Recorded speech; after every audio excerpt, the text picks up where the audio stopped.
Simpson ایک غیر معمولی گھوڑا تھا جو 1899 میں البرٹا کینیڈا کے ایک فارم پر پیدا ہوا۔ یہ شایار خاندان سے تعلق رکھتا تھا جو اپنے بڑے سائز اور سپر پاور کے لیے جانا جاتا ہے۔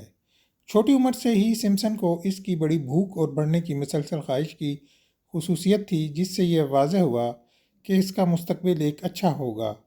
جیسے ہی اسے عمر ملی، اس کی ناقابل یقین طاقت ابھر آئی۔ وہ 5000 پاؤنڈ سے زیادہ وزن کھینچ سکتا تھا اور ساتھ ہی 30 میل فی گھنٹہ کی رفتار سے دوڑ سکتا تھا۔ اس کی بڑی اونچائی 21.2 ہاتھ یعنی 7 فٹ 2 انچ یا 2.18 میٹر تھی، اور صرف 2000 پاؤنڈ سے زیادہ وزن نے اسے بڑے دل کے ساتھ ایک نرم دیو بنا دیا۔ سمپسن کی شہرت بڑے پیمانے پر پھیل گئی کیونکہ وہ مختلف پریڈوں میں نمودار ہوا۔ اس نے فلم اور ٹیلی ویژن پروڈکشن میں بھی نمائش کی، جس سے وہ اپنے وقت کے مشہور شخصیات میں سے ایک بن گیا۔